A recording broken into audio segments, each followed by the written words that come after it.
Madame, Monsieur, bonsoir. Nous sommes heureux d'être là ce soir encore dans le cadre de notre émission Entre copines sur STV. Ce soir, nous avons choisi de mettre sur la table la question de la maltraitance des enfants. Il arrive que pour une raison ou pour une autre, nous confions nos enfants à des parents, à des proches à qui nous faisons confiance et qui acceptent de bon cœur d'en prendre soin. Seulement, très souvent, il arrive que ces tuteurs deviennent de véritables bourreaux pour ces enfants-là. Ils subissent des coups, ils subissent des privations de toutes sortes. Qu'est-ce qui peut amener un adulte à maltraiter un enfant? Quelles sont les conséquences de cette maltraitance sur l'homme que cet enfant devient?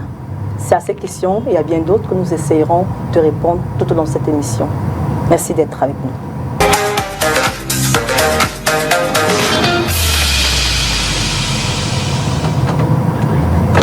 Entre copines, l'émission qui parle aux femmes, avec les femmes, et pas toujours. Hein.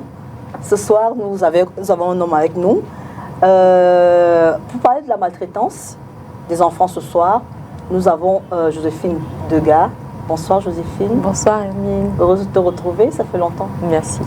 Ça va bien? Ça va bien, très bien.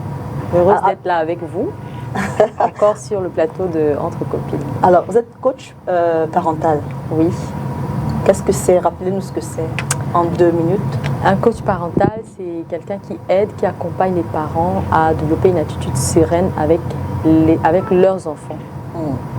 Donc ça colle bien avec le sujet. Ça cadre avec le sujet. Oui.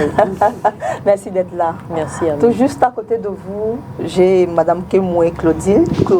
Bonsoir Madame. Bonsoir Madame. Bonsoir. Alors vous êtes commerçante. Oui. Qu'est-ce que vous vendez?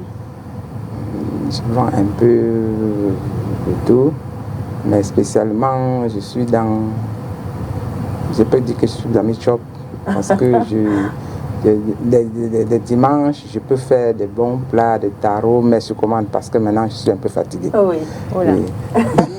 Il n'y a pas le pain haricot dans ce qu'on vend. Non, il y a le pain haricot. C'est ça qui vous a élevé, le pain haricot. C'est ça que j'ai fait. C'est ça qui a fait élever les enfants. Merci d'être là, je suis contente de vous avoir. Merci maman, merci. Moi aussi. Juste à côté de moi, j'ai Madame Etondé. Bonsoir Madame. Bonsoir Emile, bonsoir à tous les téléspectateurs. On va vous présenter encore aujourd'hui, même si on a un peu besoin. Vous êtes spécialiste de la santé mentale. Ça tombe bien parce que c'est la journée de la santé mentale aujourd'hui. Oui, c'est la journée de la santé mentale. Et bon, je profite pour expliquer un peu ce que c'est que la santé mentale. Je vous en prie. Oui, la santé mentale, c'est un état de bien-être qui permet à l'homme de s'accomplir. Donc, quand on est dans cet état-là, on peut réaliser ses projets, on peut bien interagir dans son entourage, on peut faire beaucoup d'activités sereinement. Alors que si on n'a pas une bonne santé mentale, ça peut nous bloquer à beaucoup de niveaux. Vous pensez qu'on a beaucoup de problèmes de santé mentale? Oui. Beaucoup de gens ont des problèmes de santé mentale. Ne pas avoir les santé mentale, ça ne veut pas dire qu'on est très riche. Oui. C'est pas parce qu'on est riche qu'on n'a pas de problème de santé mentale. Tout le monde est touché et à tous les niveaux. D'accord. Et chacun selon sa sensibilité. On retrouve dans des milieux aisés des gens qui sont très profondément touchés, alors qu'on peut aussi retrouver dans les milieux pauvres, des gens qui n'ont aucun problème. Mais est-ce que de plus en plus les gens comprennent l'importance de se faire accompagner mentalement? Oui, ça commence à venir, mais c'est qu'il y a aussi un peu d'indiscipline. Oui. Parce que ce qu'on voit, c'est que beaucoup de gens ne veulent pas faire des efforts personnels. C'est-à-dire, on veut accompagner quelqu'un, mais il se dit que comme vous êtes spécialiste en santé mentale, c'est nous qui devons faire les efforts à leur place. Voilà. Et ça pose des problèmes parce qu'on va commencer à trier les gens qu'on va aider. Ils ne suivent pas les conseils. On ne peut pas donner les conseils, donner un traitement et nous... Et venir encore vous mettre à la place de... Exactement. Oui. Donc ceux qui nous contactent, qui nous écoutent, qui sachent que c'est important qu'ils suivent les conseils qu'on leur donne. Très bien. Juste à côté de vous, on a monsieur Ndomo Patrick. Bonsoir. Bonsoir madame. Vous êtes chef cuisinier? Oui. Vous êtes chef cuisinier. Alors, vous avez des spécialités? Oui, j'ai des spécialités. C'est quoi vos spécialités? J'ai des spécialités dans le domaine culinaire européen et aussi africain. Africain, c'est quoi? Un bon coq ou bien un bon dolé? Les deux. Ou alors un bon héros? Les trois en fait. Alors, vous parlez tout alors? Oui, tout. Très bien. Je m'en sors partout. Bon à savoir. Alors, je vais commencer avec vous, Madame Etondé. Est-ce que vous pouvez nous dire ce que c'est que la maltraitance? Oui, je voudrais déjà dire par rapport au sujet qu'il faut faire la différence entre la maltraitance la discipline et la correction. Oui. Parce que beaucoup de gens pensent avoir été maltraités ou bien ils ont pensé avoir été maltraités et après ils ont remercié ceux qui les ont élevés. Même nos enfants biologiques, à un moment donné, ils commencent à avoir des doutes. Est-ce que c'est mon père? Est-ce que c'est ma mère? Parce qu'ils ne veulent pas accepter la discipline. La maltraitance, c'est la violence qu'on inflige à quelqu'un, une violence physique, une violence verbale ou une violence psychologique dans le but de lui faire du mal.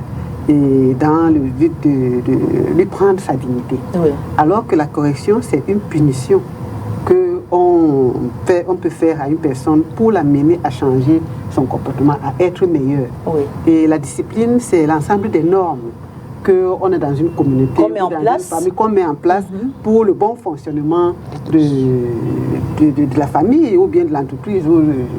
Tout ça, il faut pouvoir faire la différence pour qu'on sache qui a vraiment été maltraité et qui n'a pas été. Alors on va dire que la différence qui se fait entre la maltraitance et la correction, c'est la fréquence.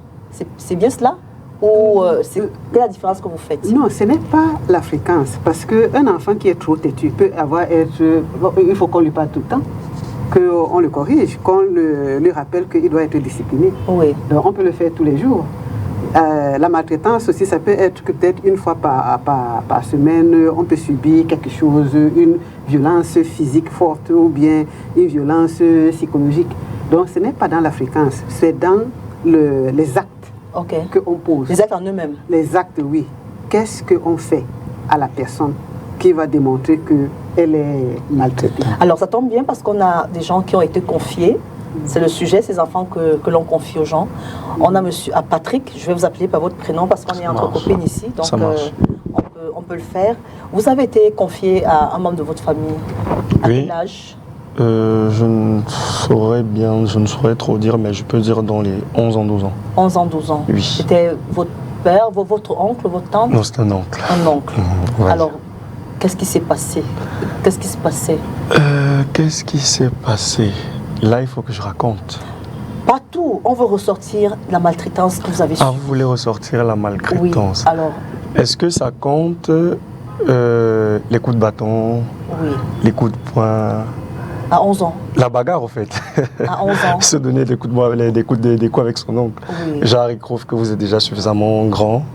S'il veut vous corriger, au fait, c'est pas avec un fouet. Oui. C'est genre, il le fait avec des coups de poing. Je suis un enfant de 11 ans. Oui. Oui. Est-ce que ça compte? Ah, la dame me dira. Donc, c'est un peu ça. Au-delà des coups de poing, est-ce qu'il y avait des paroles? Parce que la maltraitance n'est pas que physique. Oui. Des mots grossiers, c'est ça, non? Oui, des insultes. Oui, des insultes. Oui. Genre, tu vaux rien, tu ne vas jamais rien faire et qu'on sort. Tu ne seras rien. Oui, effectivement. Oui. Et c'était tout le temps? Je ne dirais pas tout le temps, oui. Très souvent, en une semaine, ça pouvait arriver une fois. Oui. Oui. C'est vrai que même au moment où il fallait peut-être me corriger, on le faisait aussi, je vais dire quoi, à l'école devant tout le monde. Et c'était, genre, on te met à nu, en fait. Oui, on veut t'humilier. Oui. Ou s'il faut peut-être, si tu as fait un truc à l'école et qu'il faut te corriger, si par exemple tu as reçu comment on appelait ça? Une convocation, genre faire venir ton parent et que tu viens avec ton parent, genre il va te corriger à l'école et il le fera, soit il va te demander de baisser le pantalon, soit bref, pour te faire devant. Vraiment, humiliation. Effectivement. Attendez, je vous remets la parole, je voudrais que vous colliez un nom à ce qu'il a subi. Est-ce que c'est de la maltraitance ou de la correction? Oui, c'est de la maltraitance. Il faut dire que dans notre culture ici, certaines personnes vont trouver que c'est normal. Parce qu'on pense que pour corriger l'enfant, il faut le taper, il faut lui dire des mots violents pour le ramener à la raison. C'est dans notre culture, tout le monde ne le fait pas. Mais avant, on pensait que c'est ce qu'il faut faire. Mais avec le temps, beaucoup de parents ont compris que la discipline, ce n'est pas forcément le fouet, ce n'est pas la violence verbale, c'est même pas les violences psychologiques. Je pense qu'on doit saluer l'arrivée des coachs qui qui apprennent aux parents à éduquer les enfants, qui sachent ce qu'ils doivent leur dire. Parce que, comme Joséphine, quoi. Oui, oui, oui. Ce qu'on ne sait pas, c'est qu'un enfant qu'on va humilier à l'école, il aura du mal à revenir regarder ses enfants, ses autres camarades en face. Oui. Ça va le diminuer sur le plan psychologique. Et ça peut le marquer beaucoup. Et ça peut le révolter. Ça peut le révolter. Maintenant aussi, même à la maison, si on veut punir, s'il y a d'autres enfants là, ça va aussi le rabaisser devant les enfants. Maintenant, si on ajoute à ça les violences verbales, on est en train de donner un coup de poing, après on dit oh, tu ne vaux rien, tu ne seras jamais rien. Ça, c'est des mots que beaucoup de gens doivent éviter parce que les gens le disent peut-être inconsciemment. Mais beaucoup de gens sont devenus ce qu'on leur avait dit qu'ils vont devenir. Il y a quelqu'un qui m'a dit un jour qu'un de ses parents se plaignait de lui. Encore heureux que la personne a réussi à faire des études. Elle me disait tout ce qu'elle me reproche là, c'est elle qui me disait que c'est ce que je vais devenir. Donc, on enregistre ça et on se dit que, ok, mon parent a dit que je ne vaux rien. Et donc, même si je ne vaux rien, c'est pas grave. C'est pas grave. C'est pas grave. Et puis, nous-mêmes, on se met des barrières. Vraiment, on prend peut-être ça à la légère parce que certaines personnes vont dire que c'est parce qu'on t'avait dit que, mais ce qui entre dans notre cerveau, parfois, ça grossit. Nous, on a lancé la parole, mais on ne sait pas ce que c'est en train de construire dans le cerveau d'un enfant. Oui. Joséphine, toi aussi, tu as été confiée à un parent. C'était à quel âge? À 9 ans. 9 ans. J'ai été confiée à 9 ans. Un oncle? À un oncle. Oui. Comment ça se passait? Contrairement à Patrick, je n'ai pas subi de violence physique parce que je n'étais pas battue, mais j'ai subi beaucoup de violence psychologique en fait. Bon, c'est un peu douloureux. Je veux dire que en parler comme ça, c'est pas évident d'en parler comme ça parce que bon, les protagonistes sont encore vivants, sont encore là, sont vivants, mais bon, j'ai prévenu quand même mon oncle que j'allais en parler, donc je peux en parler. Merci d'être là et de partager ça avec nous. On en a complètement conscience. Alors, moi, c'était des paroles, c'était des attitudes. C'était des mots blessants, du genre le pauvre n'a pas droit à l'envie, c'était des paroles du genre on peut rien te faire parce que si on te fait, c'est ta mère et tout. Mais au-delà de ça, c'était une forme de, comment je vais dire ça, une forme de domptage. Je ne sais pas si vous comprenez ce que je veux dire. Une forme de domptage qui vous fait vous recroqueviller sur vous-même, vous enfermer. Et bon, ceux qui me connaissent savent que j'ai grandi en étant un enfant très sage, c'est-à-dire que je ne faisais pas de bêtises parce que j'avais compris très tôt que ça ne valait pas la peine de faire des bêtises parce que la moindre petite erreur allait être très sévèrement punie, allait être très grossie parce que même quand je ne faisais rien, ça prenait des envergures énormes, colossales. Donc pour la petite histoire, on m'a coupé les cheveux, je pense, j'avais 14 ans, je devais avoir 14 ans. Soi-disant, j'étais enceinte, pourtant, rien du tout. Rien du tout. En fait, à mon âge, à 14 ans, je ne pensais même pas encore aux hommes. Je veux dire que ça ne faisait pas partie de ce que... Et donc, un jour, tu arrives à la maison, on te dit, bon, toi là, on a l'impression, une histoire totalement... Et puis, on te coupe les cheveux. Donc, sur une impression juste. Sur une impression ou bien sur un fait, quelque chose que tu as fait et tout. On te dit, bon, il paraît que tu es enceinte et tout et tout. Bon, tu tombes des nues et on te taille les cheveux. Donc moi, j'ai vite compris, heureusement, qu'il ne fallait pas faire des bêtises, il y a des choses qu'il ne fallait pas faire, parce que même quand, une fois, j'ai été convoquée, mes parents étaient convoqués au lycée, parce qu'il y avait un groupe de filles qui avaient fait des choses dont je n'étais même pas impliquée. Et bon, justement, ma nourrice, elle est venue, elle a dit non, celle-là, elle s'amuse même, alors que ses parents sont en pleine instance de divorce et tout ça. Bon, de dire ça devant les camarades, de dire ça au lycée, ça vous rabaisse. Donc du coup... c'était plus psychologique. Donc moi, c'était vraiment de me rabaisser, de me diminuer et de me faire taire, en fait. Donc c'est dans cette atmosphère. Oui, bon, l'humiliation, c'était très subtil. Donc c'était pas perceptible. Il n'y avait que moi qui savais, en fait, que voilà quel est comment dire ça, la case dans laquelle j'ai été mise. Je vous pose quand même la question. À cet âge-là, est-ce que vous vous disiez qu'on vous maltraite? Ou bien vous disiez que c'est normal tout ce qu'on vous dit? Non, je ne disais pas que c'était normal. Parce qu'une fois, bon, déjà que c'était un cas particulier, parce que c'est moi qui avais demandé à aller chez mon oncle. Oui. Donc, c'était pas, on ne m'avait pas obligé. J'avais aimé Et puis j'ai demandé à aller. Mais quand j'ai compris en fait que c'était de la maltraitance, j'ai fait une fugue. C'est-à-dire que je suis sortie une fois de l'école, j'ai marché à pied. À quel âge? Parce que vous êtes parti à 9 ans, on vous a confié à 9 ans. Oui. À quel âge vous avez compris que c'était la maltraitance? À 9 ans. À 9 ans, là? Oui. C'est à 9 ans que vous avez fait la fugue? Oui. Oui. Je suis sortie d'école, j'ai marché de la Cité des Palmiers jusqu'à chez mes parents. Donc j'ai fait une distance de deux transports à pied pour rentrer chez mes parents. Mais vous savez, dans la culture familiale et on va y revenir, justement. On va y revenir à la réaction des parents, on va y revenir. Madame Kimwe, vous avez confié vos enfants aux gens aussi? Pas du tout. Je n'ai pas eu de ces cas-là.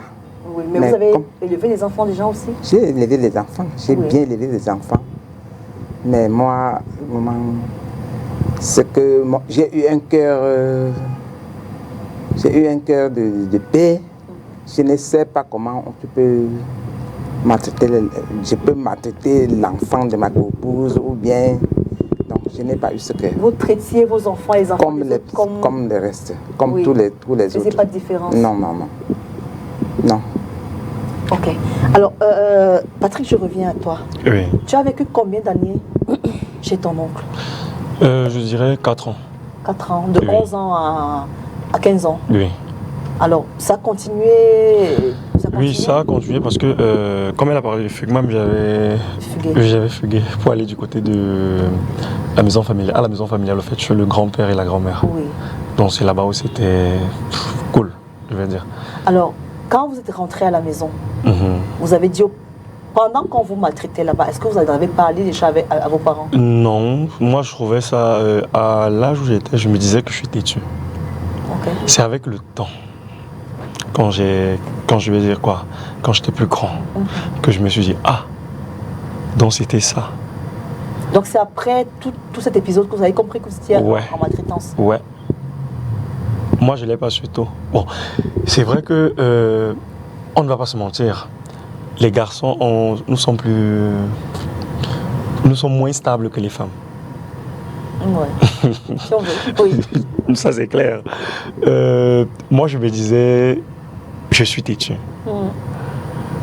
Donc, vous trouviez normal que, au lieu de vous corriger avec un bâton, qu'on vous donne des coups de poing?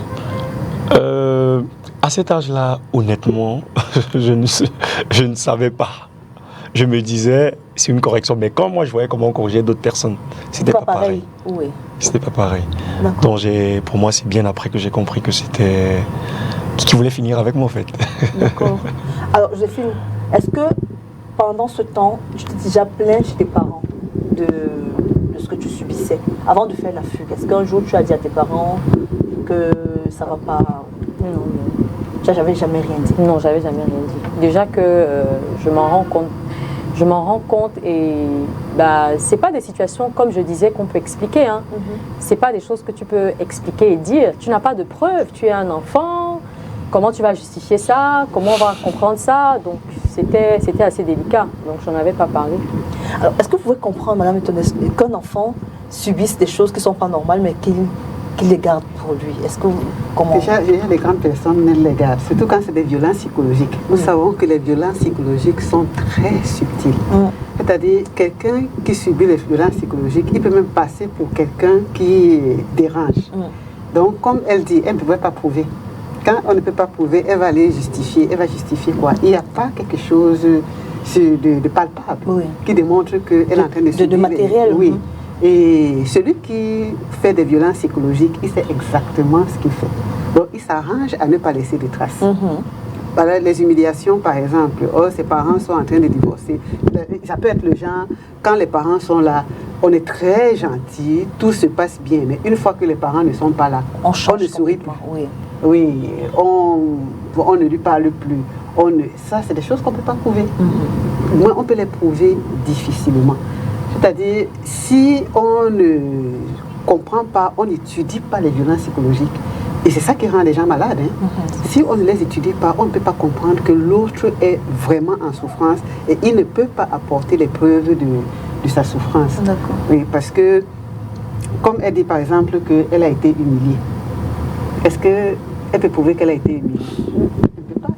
Et ça augmente la souffrance parce que on t'humilie cette semaine, on le fait la semaine prochaine, le mois prochain, tu ne peux pas. Et si tu oses en parler, déjà au fond de nous, on se dit, je n'ai pas de preuves. Si j'en parle, qui va me croire? Personne. Et le fait de ne pas croire, c'est difficile. Et le fait même de nous accuser, c'est encore plus difficile parce qu'on peut dire que c'est un mauvais enfant, elle invente les histoires. Tout ça là, ça bloque complètement. Et c'est comme ça qu'on commence à se replier sur soi-même. Parce qu'on ne peut pas, même si on a besoin d'aide, on va demander de l'aide sur quelle base? Alors, Joséphine, est-ce que tu t'es confiée à quelqu'un en dehors de... on ne voit pas d'abord l'épisode où tu es rentrée chez tes parents. Est-ce que tu as des camarades, des gens à qui tu t'es confiée? Bon, j'avais des camarades à qui j'en parlais. Une camarade à qui j'en avais parlé parce que, bon, après, il fallait parler à quelqu'un. Oui. Oui, mais bon, on était des enfants, donc je lui racontais juste ce que je vivais à la maison et tout. Et qu'est-ce qu'elle disait? Elle comprenait que c'était de la maltraitance ou pas? Bah, je ne sais pas si elle comprenait parce que, bon, vous savez, c'est des choses, comme je dis, qui sont difficiles à expliquer. Donc tu vas juste dire que, bon, peut-être on me fait ci à la maison, on me fait ça à la maison. Après, on va faire les commentaires. Vous êtes 2 enfants. Bon, ça ne va pas plus loin que ça. Mais toi, ça te soulage parce qu'au moins, tu sais que tu as parlé à quelqu'un qui sait ce que tu traverses. Oui. Alors, quand vous êtes rentré à la maison et que vous en avez parlé à vos parents, comment ils ont réagi? Bon, déjà, quand on m'a vu arriver, on ne savait pas que je pouvais faire cette distance-là à pied.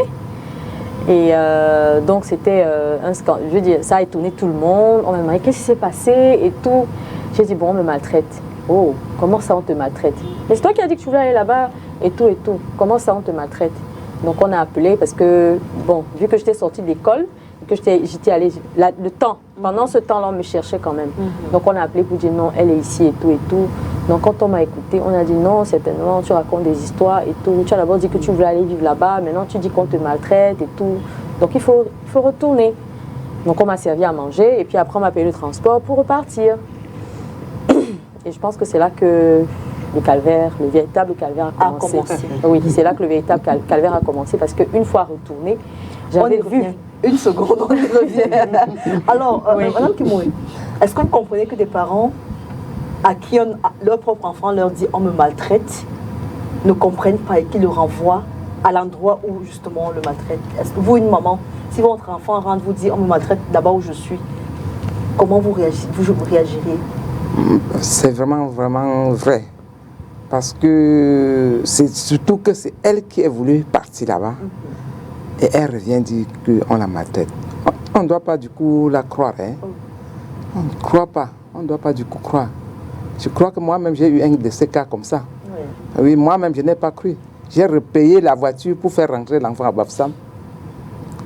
Et puis, l'enfant a pris le chemin pour vouloir rentrer, avant que quelqu'un d'autre l'interprète en route. Donc, votre enfant est rentré vous dire qu'on me maltraite? Bon, elle n'a pas dit qu'on a maltraité. Bon, elle voulait rentrer. Oui. Comme elle a dit qu'elle voulait rentrer là. Oui. Elle voulait rentrer. Bon, elle est rentrée. Et je n'ai pas cru. On a encore renvoyé, comme elle est en train de nous dire. Pourquoi c'est si difficile pour les parents de croire au premier abord? Je crois qu'il y a un problème de culture qui se cache aussi dans certains cas. Parce que dans la culture, c'est hiérarchisé. On sait qu'on peut confier des enfants à tel membre de la famille. Tout le monde lui fait confiance. Donc, quand il dit quelque chose, c'est comme ça, il ne faut pas manquer de respect et ainsi de suite. Et avant, c'était ça. Donc, quand l'enfant vient, il ne faut pas écouter ce que l'enfant dit. Les parents ont toujours raison. Il y a un ensemble de choses de ce genre. Et c'est ce qu'on le fait à tort. Hein? Parce qu'avant même, on ne pouvait pas savoir qu'on peut parler aux enfants, qu'on peut les écouter. Mais aujourd'hui, de plus en plus, on comprend qu'on peut parler aux enfants. Moi, qu'est-ce que je fais quand les enfants ont des problèmes? Je les écoute. Les parents m'appellent, les enfants, les plus petits enfants, hein, Joséphine était un peu plus âgée, les plus petits enfants, il y a des manières de faire parler les enfants. Je fais par exemple la thérapie. Donc un enfant, on lui demande de dessiner, même nous les grandes personnes, hein, naturellement, on a tendance à vouloir dessiner ce qu'on a dans la tête. L'enfant va dessiner et on va interpréter, il va nous expliquer pourquoi il est en train de dessiner telle ou telle chose. C'est ce qu'il a dans son cœur. Quand on écoute l'enfant, on finit par déceler ce qu'il y a. On prend le temps d'écouter plusieurs fois. C'est pour ça qu'il est important que quand l'enfant rentre, il dit qu'on me maltraite. Quand on dit pas que non, tu es un mauvais enfant, prenons le temps d'écouter. Pourquoi l'enfant dit qu'on le maltraite? Si je prends le cas de Patrick par exemple, mon oncle m'a donné des coups de poing et ainsi de suite. Ok, j'écoute. Pourquoi il t'a donné des coups de poing? C'est parce que je vais voir si l'oncle est dépassé, parce qu'il est trop têtu, ou alors l'oncle manque de maîtrise, ou alors l'oncle n'est pas trop content qu'il soit là, ou à partir de l'écoute des discussions. Et écouter aussi l'autre.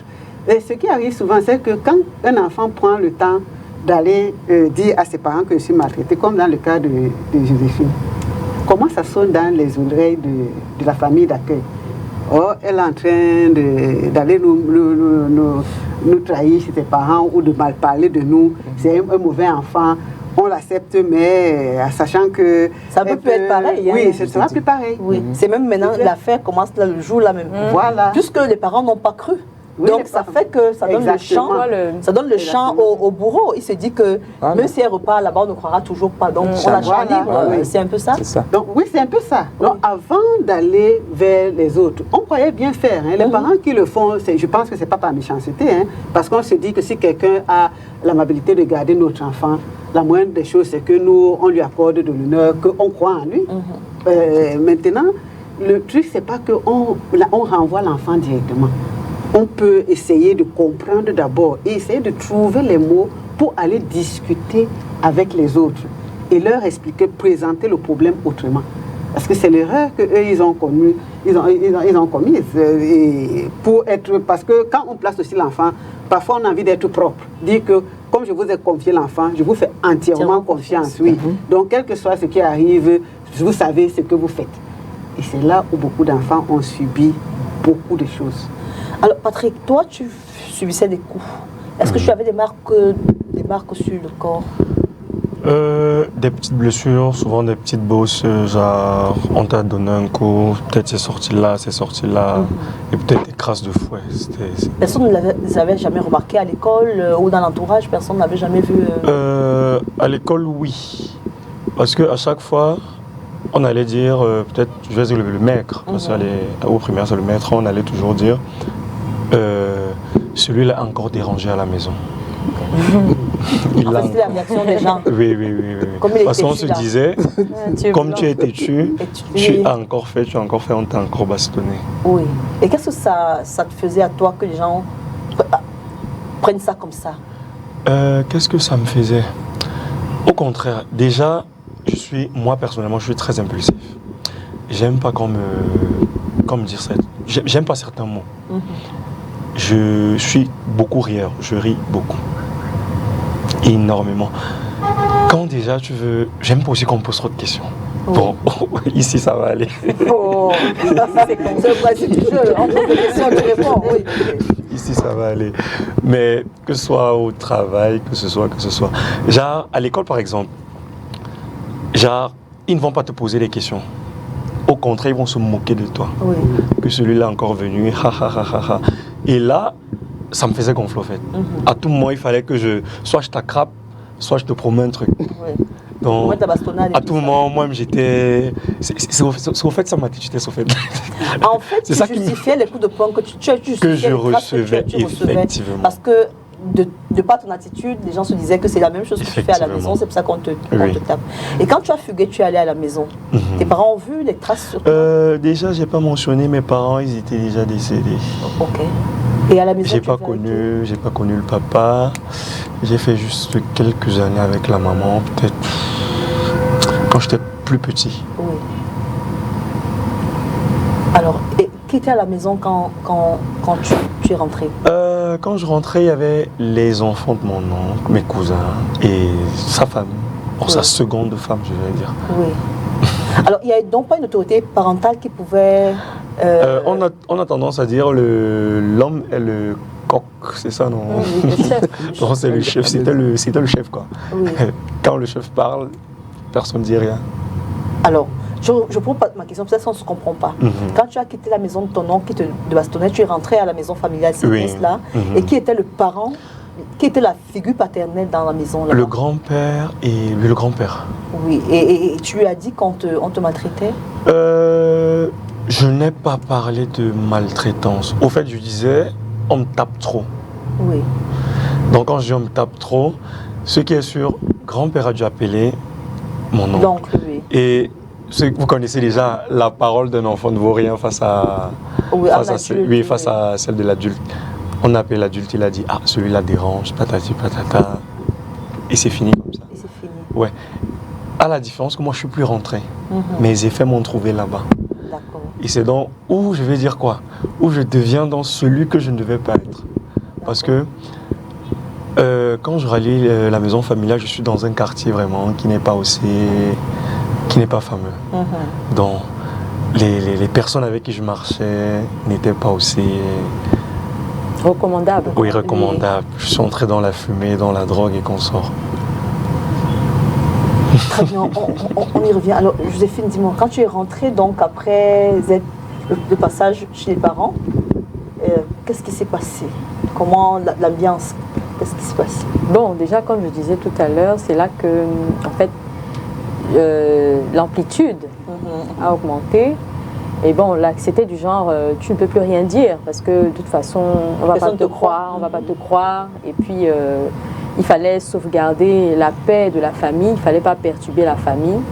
Donc, quand j'ai vu la réaction de mes parents, j'ai vu, bon, ils aiment mon oncle, moi aussi j'aime beaucoup mon oncle, je l'aime toujours, mais ce n'était pas lui le problème en fait, c'était plutôt son épouse. Son épouse. Oui, c'était plutôt son épouse. Donc, du coup, il fallait sauvegarder cette harmonie familiale-là. Et j'avais bien compris que la moindre plainte allait déranger. Je t'arrête 2 minutes. Ton oncle avait conscience de ce que son épouse te violentait mentalement? Non, je ne lui avais jamais dit? Non, je ne lui avais jamais dit. Et pourquoi? Il ne t'aurait pas cru? Tu penses qu'il ne t'aurait pas cru? C'était son épouse. Et comme je dis, je ne voulais pas déranger. Voilà pourquoi j'avais préféré rentrer. Oui. Il ne fallait pas déranger, il ne fallait pas aller se plaindre que la maman a fait ceci. Il valait mieux rentrer encore. Donc quand on m'a dit non, tu ne peux pas et tout, bon, je suis rentrée. Et à ce moment-là, comme je le dis aujourd'hui, j'avais fermé la bouche. Et puis j'ai jeté la clé. Tu as commencé à subir? Oui, j'ai commencé à tout avaler, à vraiment tout intérioriser. Déjà que dans cette maltraitance-là, il ne fallait pas pleurer. Chaque fois qu'il y avait une petite correction, genre on te corrige mal et que tu veux pleurer, ou bien quand tu dis quelque chose, qu'on te réprimande mal et que tu veux pleurer, on te dit non, arrête de pleurer, arrête-moi tes larmes de crocodile là. Donc, j'avais même pas le droit en fait d'exprimer mes douleurs. Donc, oui. Du coup, j'ai appris à... Les grandes douleurs sont muettes, prenaient tout son sens avec toi à ce moment-là. J'ai appris à vraiment me taire, à sourire alors que je veux pleurer. Oui. J'ai appris ça, j'ai vraiment appris à me taire, à m'effacer. Alors, maman, est-ce que vous comprenez que un enfant de cet âge-là soit en train de souffrir, mais qu'elle ne puisse pas en parler aux parents qui est supposé être son tuteur? Parce que votre tuteur est supposé être votre oncle. Oui. Est-ce que vous pouvez comprendre qu'elle ne puisse pas le dire à son oncle pour sauvegarder la famille? Est-ce qu'un enfant à cet âge-là a le droit? Est-ce qu'on peut lui imposer le fait de vouloir garder l'harmonie de la famille? Est-ce qu'à cet âge-là, on peut avoir ce genre de responsabilité-là? Alors, je demande, si votre enfant souffre chez son frère, est-ce que son but, est-ce que son objectif doit être de sauvegarder la famille ou bien de crier, de dire que je souffre? Bon, qu'est-ce qu'il doit faire pour vous? À cet âge-là, tu ne peux rien. L'enfant, surtout. Je crois bien, à 9 ans. Si ce n'est pas que vraiment l'enfant est d'abord inspiré et naturellement, je peux dire naturellement, je ne crois pas que vraiment, qu'il peut aller dire à son parent que je souffre.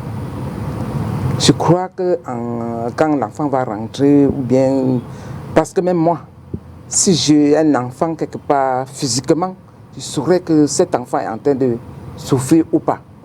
Oui. Mais dans le cadre familial, qu'est-ce qu'il faut faire? Il faut attendre seulement la réaction de l'enfant. Quand il va retourner. Mais si tu constates que l'enfant souffre, qu'est-ce que tu fais en tant que le parent? Même si l'enfant n'a pas dit. Je vais faire comment? Je dois prendre l'enfant, s'il peut comprendre. Je dis, moi, est-ce que tu as fait bien tes travaux de la maison?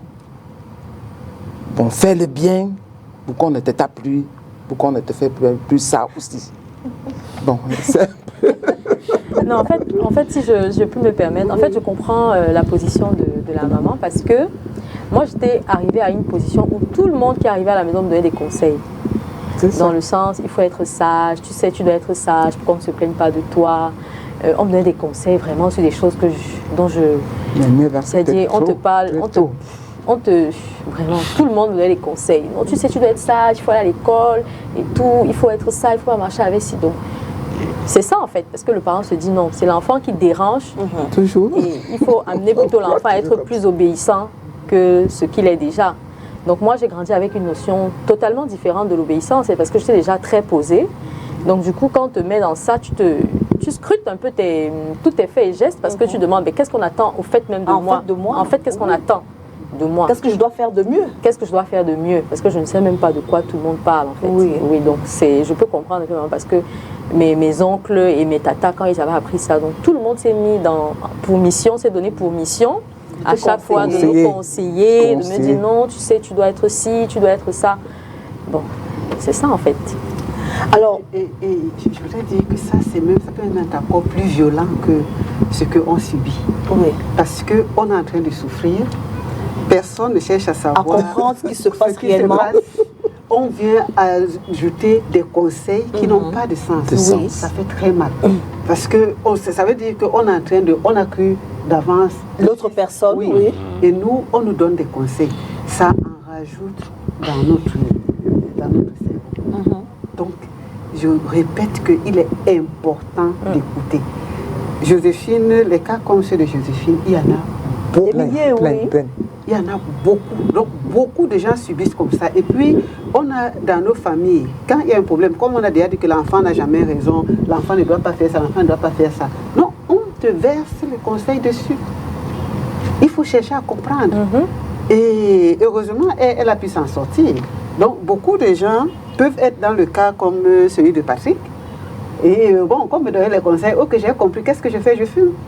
Ou les filles, qu'est-ce qu'elles font? Le premier homme qui sourit, elle se dit, ah voilà quelqu'un qui me comprend. On va revenir aux conséquences de ce genre d'acte. On va marquer la première pause. Alors, on a demandé à nos compatriotes ce qu'ils pensent des personnes qui maltraitent des enfants. On les écoute et on revient juste derrière.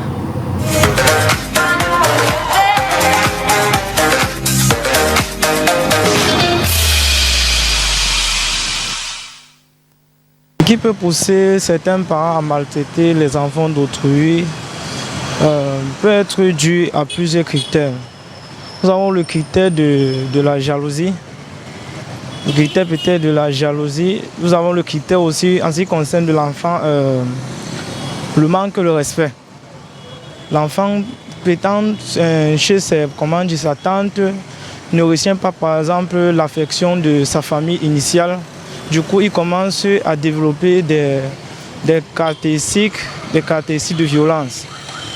Donc, ce qui peut aussi pousser aussi le parent aussi, en voulant le remettre dans le droit chemin, de s'exprimer comme ça. Ce que nous on pense sur les parents qui maltraitent les enfants des autres,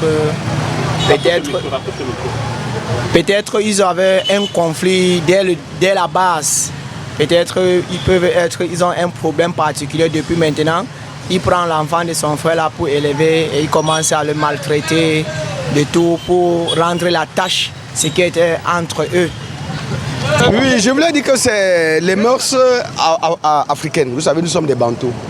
Et chez les Bantous, c'est pas facile que quelqu'un entretienne ton enfant comme toi-même. Ça, c'est un fléau qu'on a constamment dans notre pays. Bref. C'est inné, hein? C'est un peu partout. C'est même comme tu as ta propre personne, tu te retrouves en Europe avec ta propre personne. Arrivé là-bas, bon, elle te méconnaît. Ça, c'est un problème qui est inné aux Africains. L'Africain ne connaît pas respecter son frère. Parce que généralement, les gens envoient les enfants chez les gens sans demander leur consentement. Puisque volontairement, tu vas prendre l'enfant de ton frère et tu le maltraites. Ça veut dire que l'enfant est venu contre ta volonté. C'est tout ce que je peux vous dire.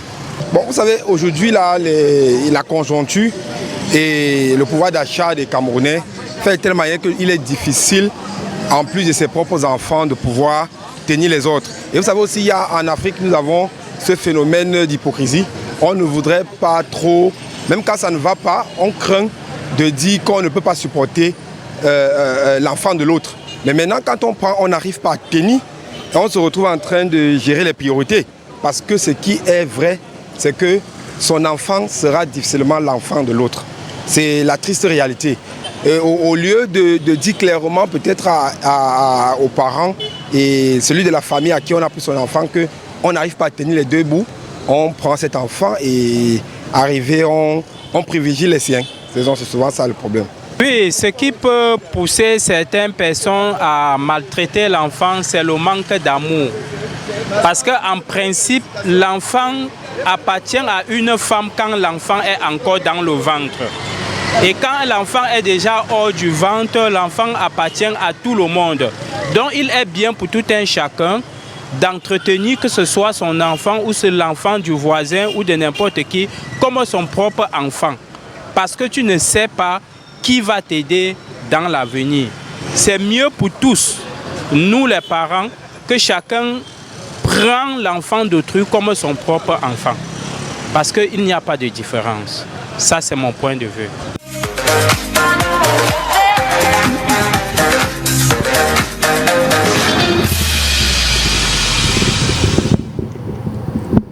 De retour sur ce plateau, si vous nous rejoignez un instant, vous faites très très bien. Nous parlons de la maltraitance des enfants que l'on confie à des gens. Madame Etonde, dites-moi, comment un enfant peut se défendre face à une telle violence si déjà personne ne le soutient, comme c'est le cas de comment il fait pour... C'est quel mécanisme qu'il doit mettre en marche pour pouvoir vivre ça? Quand on est enfant, on ne sait pas ce qu'on doit faire. Hein. On s'adapte. Mais maintenant, les enfants réagissent autrement. C'est d'aujourd'hui ou ceux d'avant? Même avant. Oui. Comme Joséphine, elle a choisi de se taire. Quand un enfant se replie déjà sur soi-même, sur lui-même, il faut se poser les questions. Pourquoi il se replie? Ou il devient trop têtu. Il devient trop nerveux, trop violent envers les autres. Oui, il devient... On ne peut plus le maîtriser. C'est-à-dire, quand l'enfant commence à changer, posons-nous la question, pourquoi cet enfant est en train de changer? Certains, les plus courageux, les plus têtus, se sont retrouvés dans la rue. Ceux qui sont dans la rue, ils ont fait des témoignages. On a vu des personnes qui sont devenues même des artistes. Ils ont expliqué ce qu'ils ont vécu chez eux, les violences physiques graves. La seule solution, c'était qu'ils aillent dans la rue. Surtout que même dans la famille, on ne les croyait pas. Donc on les croyait aller quelque part. Voilà. Ou alors, ils commencent à fumer le chanvre. Nous qui avons la charge d'écouter des personnes en détresse, quand une personne nous explique qu'est-ce qui a fait en sorte qu'il atteigne un certain niveau, on comprend qu'il y a eu beaucoup de problèmes, parfois depuis l'enfance. Oui. Les problèmes qu'on n'a pas résolus dans l'enfance peuvent rattraper les adultes plus tard. Donc, un enfant qui n'a pas la force, je vais aller parler dans la famille, personne ne me croit. Je vais essayer de discuter à la maison, on va me taper. Je vais parler à mes amis, ils sont petits, ils ne vont pas comprendre. À la limite, ils vont même se moquer de moi. Ils vont se moquer de moi. C'est mieux que je cherche un endroit où je peux être tranquille. Ils développent d'autres attitudes. Oui. Ils développent, parce que je dis qu'il y a des comportements, les mauvais comportements de certains enfants qui sont des appels à l'aide. Oui. Et parfois, on ne peut pas le comprendre. Il y a un enfant, par exemple, qui volait. Il volait pourquoi? Parce qu'il avait des besoins affectifs. Comme les parents n'étaient pas souvent là, et chaque fois qu'il volait, on appelait ses parents qu'il a volé à tel endroit. Les parents venaient, et c'était l'occasion pour cet enfant. Oui, il avait un peu d'attention à ce moment-là. Voilà.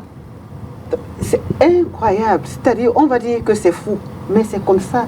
La sensibilité de l'enfant, même des personnes, des grandes personnes, vraiment, il faut en tenir compte. Donc, on ne sait pas comment. Il faut seulement essayer de voir dans le comportement de l'enfant, ou alors il y en a qui deviennent maladifs. Un enfant est toujours malade, toujours malade, toujours malade. Pourquoi il est malade? C'est qu'en fait, il a quelque chose. Ou un enfant qui pleure beaucoup. Pour un oui ou pour un non, il est en train de pleurer. Ou les résultats scolaires ont changé, ça a baissé. On va comprendre qu'il y a quelque chose qu'il n'arrive pas à exprimer. Okay. Et quand on pose la question, quand on cherche à comprendre, c'est-à-dire si on pose la question, c'est pas qu'on dise aujourd'hui, ok Joséphine, qu'est-ce qui s'est passé? Ma tante m'a fait telle chose. Bon, on commence à donner les conseils, non? Posons les questions, allons en profondeur, dans le but d'aider. Parce que les enfants, ils nous donnent des réponses. Hein. Comme ton oncle ou ta tante t'a fait ça, tu aurais voulu qu'on te traite comment? Ne négligeons pas ça. Okay. À partir de là, on peut savoir comment on peut traiter l'enfant, ou alors lui expliquer que si on t'a puni, c'est parce que tu étais par exemple têtu, comme Patrick. On pouvait lui dire que ok, si ton oncle te donne les coups de poing, c'est parce que parfois il n'en peut plus. Ou alors, bon, c'est vrai que ton oncle, c'est pas normal qu'il te donne les coups de poing comme ça. Et puis, on essaye de gérer ça autrement en famille. Mais c'est important, écoutez toujours la version de l'enfant. Ne disons pas que c'est un enfant, il ne connaît rien. Les enfants maîtrisent beaucoup de choses. Les enfants sont très observateurs, contrairement à ce que nous, on pense. La preuve en est que Patrick a retenu, même comme il n'a pas réagi, il a retenu tout ce qu'on lui a fait pendant 4 ans. Alors, Patrick, tu nous as dit que tu étais en train de nous dire que quand tu es rentré de là, tu as commencé à raconter ta vie après l'épisode de oui, ma vie après, quand je rentre du côté famille, à la maison familiale, du côté du grand-père, là-bas, il n'y avait pas vraiment de suivi. Ouais. Ce qui fait que c'était vraiment du champ libre. Et là, je faisais ce que je voulais. À la maison même déjà, dans ma chambre personnelle. Parce que là, c'est la première fois que j'ai eu une chambre personnelle. Je m'achetais souvent des cigarettes, des sachets de whisky, je prenais. Et pour aller plus loin, je m'étais m'acheter, à un moment, je me suis acheté quoi? Je vais dire un couteau. Pour pouvoir sillonner dans la nuit. Parce que là, c'est vrai que du côté du grand-père aussi, c'est vrai, il n'y avait pas ce manque de suivi, quoi. Oui. Il n'y avait pas quelqu'un pour te dire fais ci, fais pas ça. Donc, moi, je marchais déjà avec des gars qui, je voyais, quand je voyais des amis, ils avaient tout ce qu'ils voulaient. Oui. Genre. Et après, quand je lui demande, bon, je fais comment pour avoir, s'il va te dire, cache que, frère, on fait ci, moi, j'ai fait. Ce qui fait que j'ai eu. Bon, c'est vrai que j'ai jamais blessé quelqu'un. J'avais quand même acheté, je le marchais avec. C'est l'une de mes tantes qui était venue découvrir que j'avais un couteau sous le lit. Elle a pris ce que je voulais, je sais pas. Est-ce que vous aimiez la nouvelle vie? Contrairement à la première, est-ce que vous, contrairement à chez vous, vous aimiez la nouvelle vie? C'était mieux. Vous préfériez boire du vin au lieu d'être de... Oui, mais là, j'étais petit. Maintenant, si vous posez la question à cet âge-ci, est-ce que ta vie d'avant et la vie de maintenant, tu préfères quoi? Je vais vous dire carrément ma vie de maintenant. Maintenant, vous êtes chef cuisinier, mais oui, avant, vous ne je dépends de moi-même. Oui. Avant, je n'étais pas. Avant, je dépendais de... Est-ce que si on ne vous tapait pas comme ça chez votre oncle, vous seriez resté là-bas? Parce qu'il y avait quand même un minimum de discipline. Oui. Moi, j'ai commencé à avoir le petit traumatisme a commencé où je pense que c'est au niveau... Nous tous, on fait, je pense qu'ils sont 3. On faisait un concours d'entrée en 6e. Une seule personne avait eu.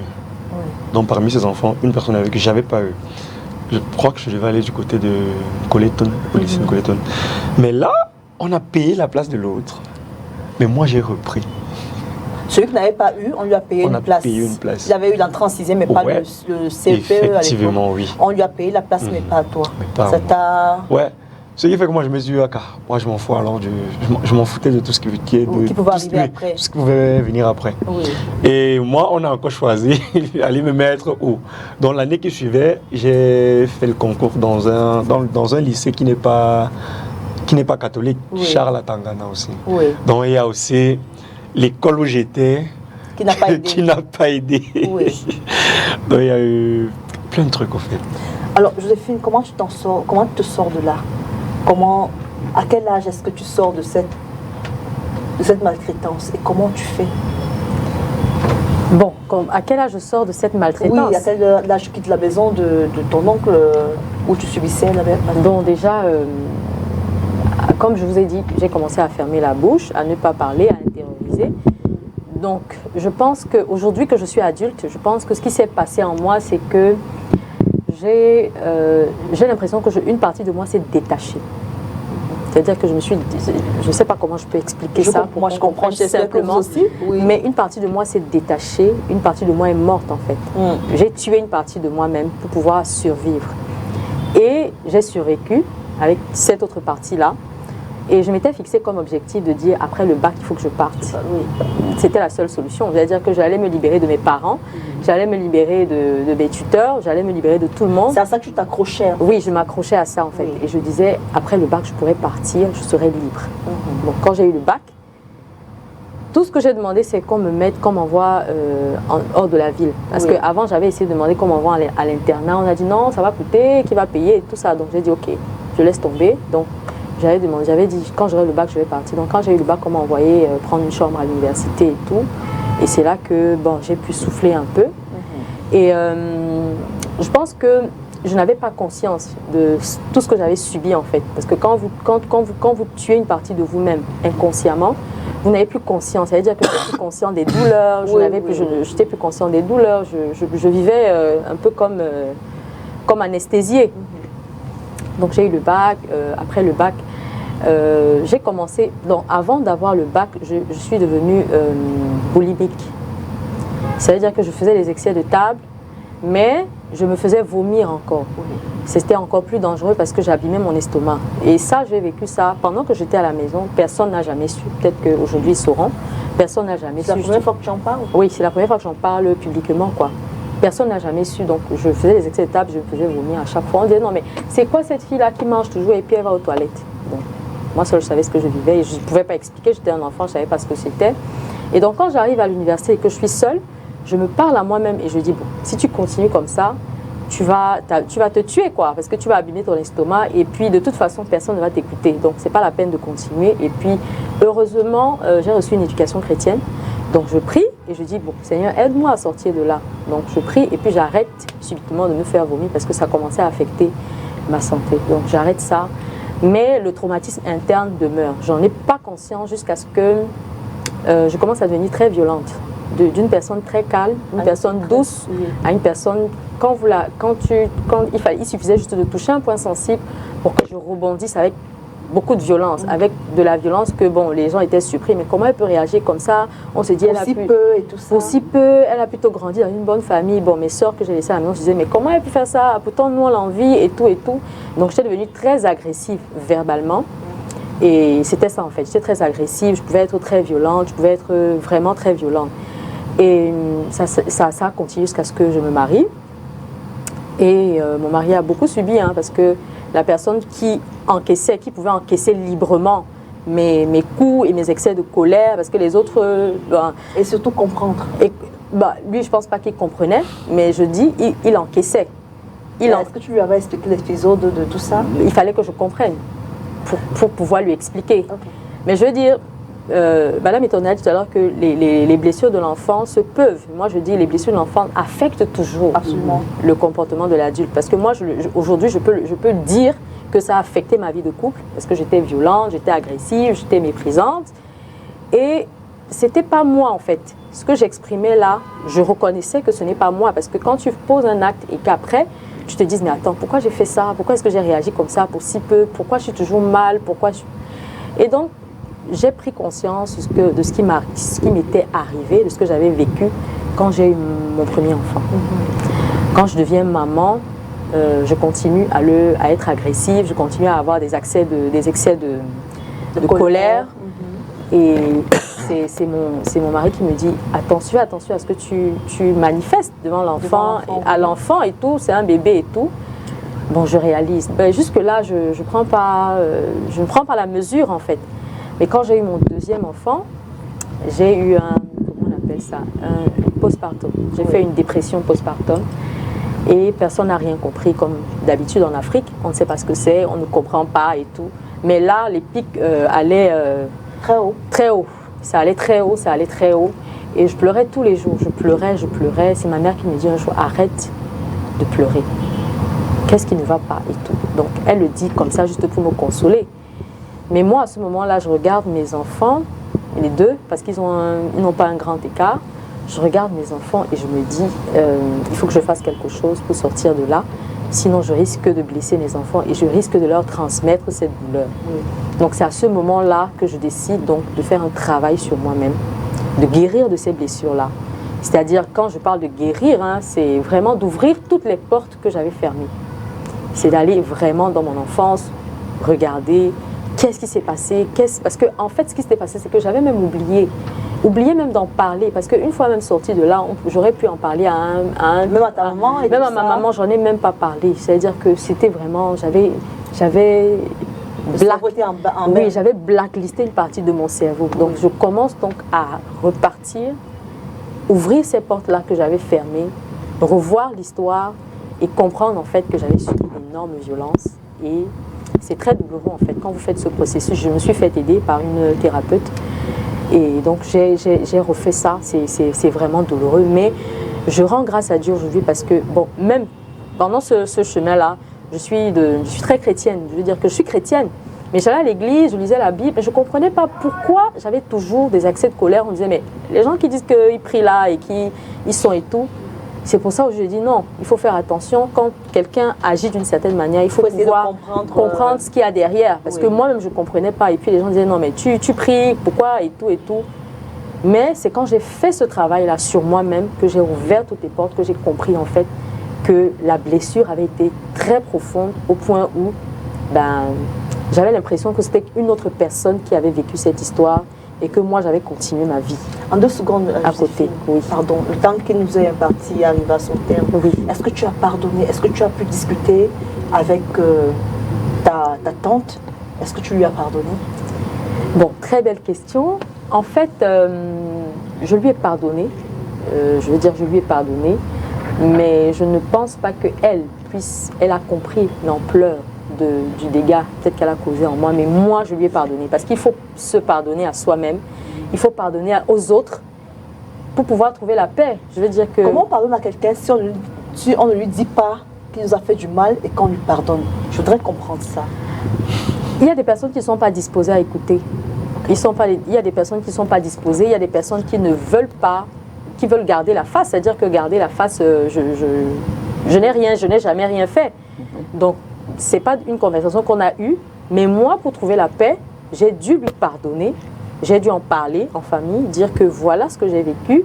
Ne pensez pas que j'agissais... Bref, je leur ai expliqué le pourquoi de certaines de mes attitudes à mon tuteur. J'en ai parlé, on en a parlé, je lui ai dit voilà. Il m'a dit mais pourquoi tu n'as jamais parlé? Je lui ai dit mais c'était ma parole contre la sienne. Qu'est-ce que tu voulais que je dise? Donc, et ça, je dis, c'est tout récent, hein. Ça ne date pas que je lui en ai parlé. À ma propre mère, ça fait à peine quelques semaines que je lui en parle. Joséphine, tu vas revenir pour ce sujet-là. Comment on sort de... Tu as écouté ce qu'elle a dit. Comment on sort de là? Elle a déjà fait la démarche qu'il fallait faire. Elle a déjà prendre conscience. Et décider, avoir le courage de se dire maintenant, je sors de là. Et avoir le courage d'en parler et surtout de pardonner. Parce que quand on pardonne, ça veut dire qu'on vide notre cerveau. On vide notre cœur. Et ça, le tout n'est pas de vider. Donc il faut remplacer ce qu'on a enlevé par ce qui est positif. Parce que si on ne pardonne pas, on a toujours cette personne. Même si la personne n'a pas conscience de ce qu'elle nous a fait. Nous, au moins, on est libre. Oui, on est libre. On est en paix. Est-ce qu'il est important de dire à la personne, tu m'as fait du mal, tu m'as fait ci, mais je te pardonne? Il est important de lui dire quand même? Dans le cas de la thérapie, oui, on conseille de dire si quelqu'un vous a fait du mal, dans la mesure du possible, il faut dire à la personne, parce que ça permet de se libérer. Maintenant, si la personne n'a pas conscience ou elle ne veut pas nous voir, on continue à faire le travail sur nous, mais on dit que de toutes les façons, on passe dessus, on n'en parle plus, le problème est fini. Oui. Toi, tu as pardonné à ton oncle et je vois que tu es devenu chef cuisinier, ça veut dire que tu as grandi, tu as laissé tout ce qui était nocif autour de toi. Tu lui as pardonné, tu as eu l'occasion de lui parler encore? Oui, on parle presque, on va dire, à toutes les réunions, à chaque fois qu'on se voit, on n'a pas de problème. Et il a pris conscience de ce qu'il ne te traitait pas bien? Je ne sais pas, je ne saurais dire parce que moi, quand je lui ai dit, c'est genre, à une réunion, quand on lance une vanne, on va dire, toi tu as habité chez tonton tel. Et tu sais que le voici qui est en train d'arriver. Après je vais dire, il ne peut plus me fouetter, j'ai grandi. C'était ça un peu les petites blagues jusqu'aujourd'hui. Donc je crois que pour moi c'est fini. Tu lui as pardonné? Oui. Et tu es revenu sur de bon chemin, j'espère, non? Tu travailles, non? Tu as un peu d'argent, non? Ouais, j'ai l'argent, j'ai des enfants. Donc voilà. Donc bref, je suis casé au fait. Tu es moins impulsif? Envers mes collègues, il faut demander, je suis toujours... Pourquoi? Bref, surtout dans ce qui concerne le travail. Déjà, je tiens à passer un coucou à tout le monde. Ils connaissent déjà, ils connaissent comment je suis et il n'y a que les nouveaux qu'on recrute qui ne s'acclimatent pas vite avec moi. Ce qu'on m'a dit de toi, c'est que tu es un bon cuisinier, mais que tu es très impulsif. Mais ce n'est pas parce que les gens connaissent comment tu es que tu ne peux pas changer un trait de caractère. je vous dis pourquoi je suis comme ça. C'est parce que c'est surtout dans le travail. Vous voyez, un peu comme vous êtes avec les gens ici. Comme tout à l'heure, vous avez dit, allez m'appeler tel, ramenez-moi tel. Je sais, j'ai dit toujours, je ne te demande pas de faire quelque chose que je ne peux pas faire. Ça, c'est moi. Quand je te demande de faire un truc, ça veut dire que je peux le faire. Si je te demande, ça veut dire que peut-être j'ai eu un truc qui m'empêchait de le faire à l'instant. Et quand tu prends tout ton temps, à le faire, au fait, non, je suis capable d'arracher. Alors vous me promettez quand même le schéma de l'autre. Alors vous me promettez quand même d'y penser et d'essayer de travailler sur ce... Oui. Pour mon bien personnel, oui. Alors je vais vous réinviter ici et puis on va en reparler. D'accord, ça marche. Tu donnes quel conseil aux gens qui prennent des enfants des gens chez eux? Les gens qui acceptent de prendre des enfants des gens. Quand on a déjà accepté, c'est un engagement qu'on prend. Alors, qu'est-ce que vous pouvez leur dire à ceux qui prennent des enfants des gens, à tort ou à raison?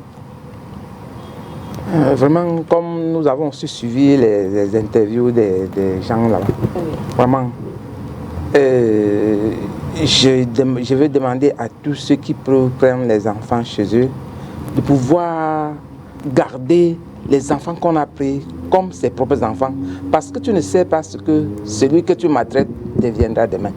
Ça serait peut-être le gardien même de tes enfants, ou bien le protecteur, je ne sais pas. Oui, bon, je demanderais de ne pas différencier les enfants. Oui, et c'est ma foi à moi. Je ne différencie pas les enfants. Oui. Alors, on vous invitera encore ici le 8 mars, je vous promets, pour que vous nous parliez un peu de votre commerce, des beignets haricots, comme ça, là, ça nous intéresse de savoir comment... Le pain haricot, pas le beignet. On parle le pain haricot. Ce sont des cousins, beignets haricots, pain haricot. Oui, comment vous avez fait pour élever les enfants avec ce petit commerce-là? Vous êtes une maman courageuse, merci d'être venue. Merci, maman. Alors, mesdames, messieurs, merci Joséphine d'avoir partagé ce moment. J'ai conscience de ce que ce n'est pas facile. Beaucoup m'ont dit, j'ai vécu la maltraitance, mais je ne peux pas en parler. Je ne suis pas prête pour en parler. Ça veut dire qu'ils ne sont pas encore guéris. Ils ne sont pas encore guéris? Oui, mais il faut avoir le courage d'en parler. Il faut avoir le courage d'en parler. Pour se décharger. Merci Patrick pour, à l'occasion, tu viendras nous expliquer comment on fait pizza et autres. Je suppose que tu fais ça aussi. Oui. Merci. Vous avez un autre engagement. Merci d'être venu, d'être resté jusqu'à ce moment. Mesdames, messieurs, merci d'avoir partagé ce moment avec nous. Il est important de savoir que quand on prend l'enfant de quelqu'un, on doit le traiter comme le sien propre. Amen. Si on ne peut pas garder un enfant, on le laisse à ses parents. On ne prend pas l'enfant de quelqu'un pour le détruire. Parce que cette maltraitance-là, c'est vraiment, ça influence l'homme ou la femme qu'il devient demain. Retrouvons-nous la semaine prochaine avec la même équipe. Merci Amel, merci Didier et le même plaisir. S'il plaît à Dieu.